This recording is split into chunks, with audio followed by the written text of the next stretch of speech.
多巴胺是一种我们在脑干分泌的神经传导物质，它统合我们身体的本体感觉，让我们知道我们的手脚在哪里，我们的内脏有没有在做事。另外，多巴胺也会供应我们的认知功能，让我们觉得这个有精神、有活力。如果不足的话呢，它就会变得注意力不集中啊。所以我说啊，多巴胺是一个把我们的身体、脑袋、灵魂连接起来的一个物质。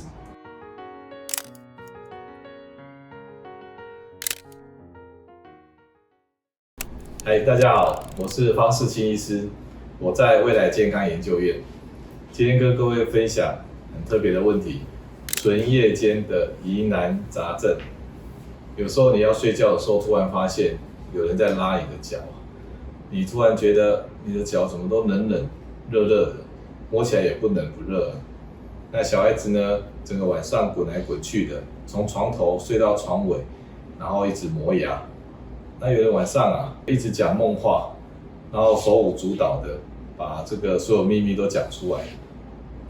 那有人是已经醒来了，但是呢，身体不能动啊，甚至灵魂还会飘走啊。所以这些各式各样的夜间的疑难杂症啊，我们今天一次啊，把它说清楚。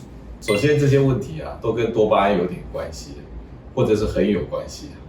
多巴胺是一种我们在脑干分泌的神经传导物质。那它供应我们的大脑的运动、认知、感觉的功能。那比如说呢，它输送到基底核，基底核呢跟我们的大脑的运动皮层、感觉皮层联系，去协调我们的运动跟感觉。所以如果多巴胺供应基底核不足的时候，大家最熟悉的就是帕金森氏症。那走路就是很慢啊，全身僵硬啊，颤抖啊，这是属于多巴胺的运动功能。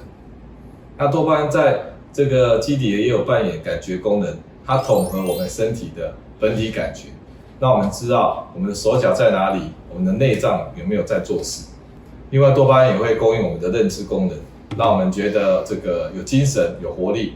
如果不足的话呢，它就会变得注意力不集中啊，容易上瘾啊，心情低落啊。所以我说啊，多巴胺是一个把我们的身体、脑袋、灵魂，也就身心灵连接起来的一个物质，就像浆糊的作用一样。所以多巴胺不够的时候，我们身心灵是处在解离的状态，找不到的状态。多巴胺有一个日夜周期，白天比较高，所以白天特别有活力、有精神。到了晚上呢，就比较低调一点，但是也不能太低啊，低到你身心灵解离，产生各式各样的症状。所以我们当多巴胺低到啊，我们找不到手脚。不晓得手在哪里，脚在哪里，找不到我们的内脏，找不到我们的灵魂啊，出现各式各样的问题啊。所以这个我们身心灵要联合在一起呢，需要靠多巴胺。多巴胺太低的时候，我们就有失联的问题。那比如说找不到手脚，会产生什么不舒服呢？我们都知道如果你受伤的时候，你的伤口啊会让你痛，会让你刺刺的、麻麻的，那过一段时间会酸酸的。痛、刺、麻、酸是典型的痛，那刚好啊找不到手脚，不是这一种典型的痛，它就是不舒服，但是不是那些痛、刺、麻、酸，它会出现一些冷冷的啦、热热的啊、紧紧的啊，各式各样的不舒服，就不是那些典型的不舒服。那方医师说啊，有一个夜不宁的三部曲啊，首先第一个，因为多巴胺低，就找不到我们的身体、内脏、灵魂，因为找不到啊。我们大脑不能坐以待毙啊，它就会制造这个局部的紧、局部的动。为什么紧跟动有帮助呢？因为你找不到以后，如果你把局部用紧了以后啊，它会送回来比较多的位置的感觉。那如果你去动它，它那里抽动，甚至你一动就抽筋，这些动作啊，也会帮助它找到你位置的感觉。所以呢，经过这个三部曲啊，找不到，制造紧或动。然后回馈你位置的感觉，这就是整个晚上在玩的游戏。那今天这些特殊的表现包含哪些呢？我们找不到身体，就会出现身体的夜不宁。我们会找不到脚啊，很多人都找不到脚，所以这个病最原始叫做脚不宁啊。有时候会找不到脚趾头啊，还有人报告会找不到阴部啊，也就是我们整个晚上觉得那地方都怪怪的。有人会找不到肚子啊。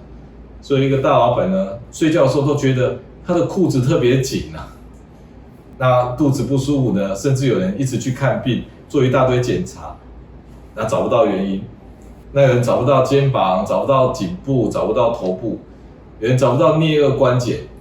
我们颞颌关节有一定的张力啊，到了晚上，你的下巴不见了，那它就会磨牙，一直磨牙，磨牙会增加我们的感觉啊。那你会找不到整个身体，会觉得有坠落的感觉。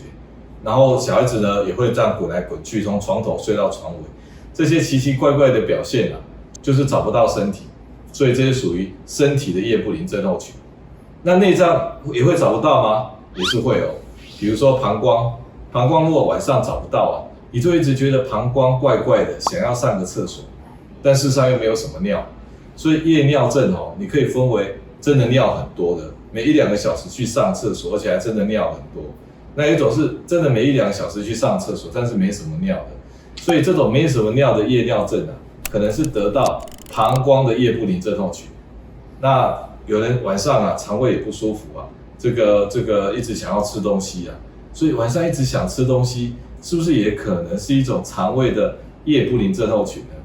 那之前方医师也提到食道的胃酸逆流，那胃酸为什么会逆流呢？是那个贲门啊，晚上张力不足，没有去监测它，它就不做事了，所以贲门就松了，就产生食道的胃酸逆流，所以这也可能是一种食道的叶布林啊。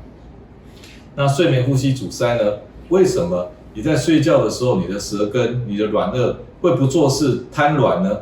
那堵塞住你的呼吸道呢？那可能是属于软腭舌根的叶布林症候群。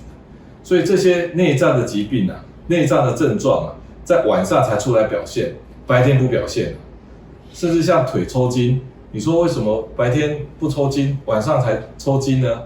如果你认为是钙离子、钾离子、镁离子那些离子的状态，为什么白天不抽筋，晚上才抽筋呢？因为晚上它没有去监测你的用力，所以你一翻身一用力，你就用力过头了，所以它就抽筋了。好，那最后啊，还有一个很特别的叫灵魂的叶布林。我们晚上睡觉的时候，在做梦的时候，我们是这个不会动的，我们是瘫痪的，只有我们脑袋动得很厉害，但是我们的身体是不动的，肌肉张力是归零的，只有我们的眼睛啊，还有我们的横膈膜还可以用力。可是偏偏这个时候啊，有些人是不协调的，他做梦的时候他会一直说梦话，那手舞足蹈，还会出现一些很大的激烈的动作，还会打到隔壁的睡觉的人，这叫做快速动眼睡眠行为失调症，简称叫 RVD 啊。那这也是一种我们的大脑在睡觉运作的时候不协调的表现。另外一种是相反的，也就是你该醒来的要动的，结果你动不了，那人已经醒了哦，但是身体呢却还是瘫痪的，这叫做睡眠瘫痪症。同时会伴随着一些奇怪的害怕的惊恐的感觉，那这被叫做鬼压床。所以不应该动乱动叫做 RVD， 应该要动了不动了叫鬼压床。这些也是啊，我们的身体呢，这个跟这个大脑啊，这个在做转换的时候转换不顺啊，这也跟多巴胺有关。所以你没有发现啊，各式各样的这个疑难杂症哦，人家说晚上啊那个怪事多啊，都是跟多巴胺有关的。那以上就是跟各位分享，夜间的疑难杂症常常都是多巴胺不足的问题。